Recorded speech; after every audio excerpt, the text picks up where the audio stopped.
Good afternoon, ladies and gentlemen. My name is Richard Zazzaro. I'm the Vice President of Dining here at Moorings Park, and I'm happy to have with me today Tony Marks, who is the Chief Information Officer at Moorings Park for all three campuses when Grand Lake opens up also. We're here today to discuss something that you've all been very patient about, and that is our reservation system. But today, again, I'm thanking you for your patience. Today we're here to outline RESY, and Tony has prepared a quick PowerPoint about some of the most commonly asked questions, about some of the shortcuts or helpful hints that can help you get a reservation, and then some facts about RESY in general. So we're going to do a couple of things. I'm going to introduce Tony. He's going to walk you through this PowerPoint. We will also make this information available at the front desk. We will leave some tutorials there. Also, you can always call dining. We're always very happy to help. Got some good experts on helping you with any system problems that you have. And again, I appreciate your patience. And Tony?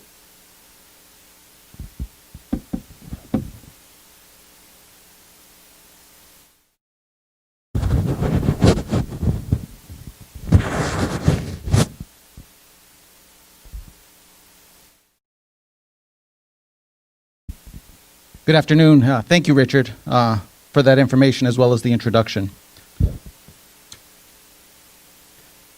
So I'd first like to start off by saying we have heard the residents, your feedback regarding your frustrations. So we're taking this very seriously. We've been doing a lot of monitoring of the system to make sure that it is functioning correctly, opening up on time, and the reservation systems are available at the 8 a.m. Time slot. So we are taking this very seriously on a daily basis, making sure that everything is functioning correctly. One of the first questions that I've been asked is, what is RESY? Is RESY a Moorings Park application? Did someone write it? RESY is not an application that was written by Moorings Park, but rather it's a third-party reservation system that is used by restaurants all across the country. So you could go to RESY.com, for example, and make a reservation for a restaurant on Fifth Avenue. The version that we use, when you go to the neighborhood and then you click on make a reservation, that has been customized so that only our restaurants are visible when you go through that pathway. So if you were to go to open your browser and do RESY.com and log into their website, you would not be able to find Trio, for example. The only way you would be able to make a reservation at Trio is through the Moorings Park neighborhoods.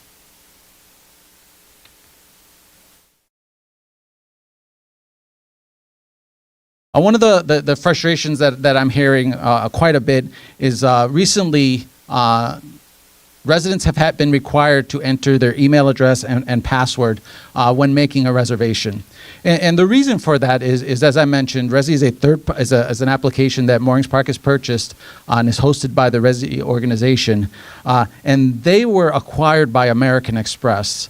So what that means is they are now required to implement the same security levels as when you do credit card processing.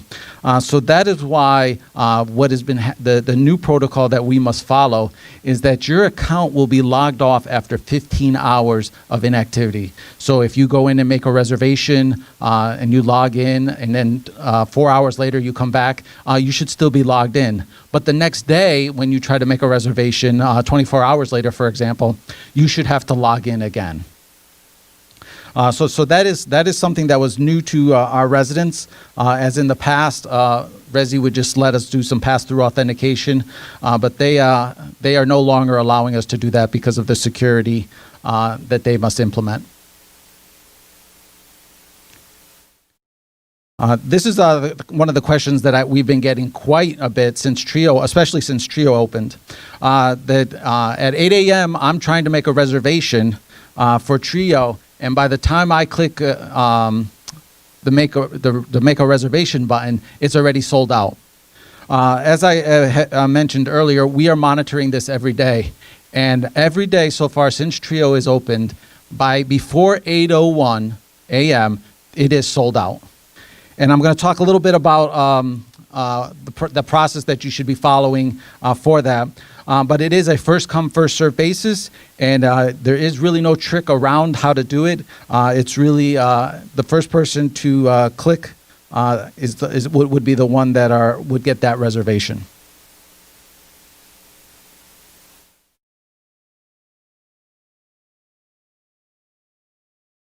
Because of the frustration in trying to get that reservation, I've gotten residents calling me and talking about how they clicked reservation. Maybe it was like 5 minutes before 8 o'clock, so they just kind of wanted to get in, try to get in a little sooner. By clicking make a reservation before 8 o'clock, you are you're making a connection to the restaurant, but it is still closed. So that is why so basically you're making that connection, but when the doors open, you are not going to automatically be first in line.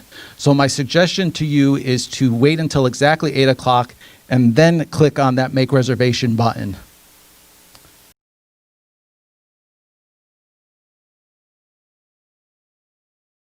And this was the slide where I alluded to making by clicking that button early. Clicking the make a reservation button early does not help you. It will actually hurt your chances of getting the reservation. So I strongly encourage you, wait till right 8 o'clock and then click on that button.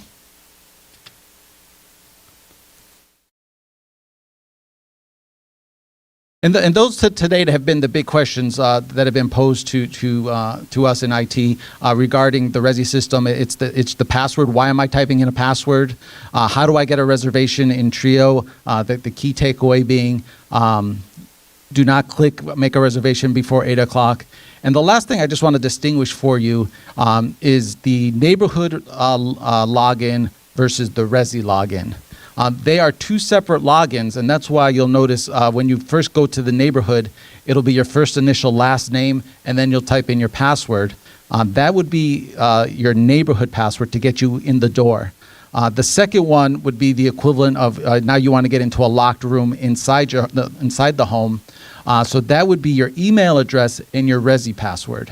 I truly apologize that they've had to be separate because in the past, as I mentioned, we were able to pass through, but because of those credit card processing rules, we've been forced to do it this way. At any time, if you do have any issues or need help, you are able to call the help desk. The phone number there is for the urgent if you have an urgent issue. I've also gotten a lot of feedback regarding speaking with someone versus voicemail. If you're going to voicemail, that is an indicator that the Brittany, who is the person that you're calling, she's more than likely on the call with another resident, which is why she's not able to pick up the phone. We are working to get those calls back to you quickly. If you do have an issue that is kind of a routine issue, does not need immediate assistance, you also have the ability to send an email, and the email address is css@moringspark.org. That email will then get queued up and would be assigned a technician to look at that for you. So there are two methods for you to contact the help desk. I thank you very much for your time, and I hope you have a safe and wonderful day.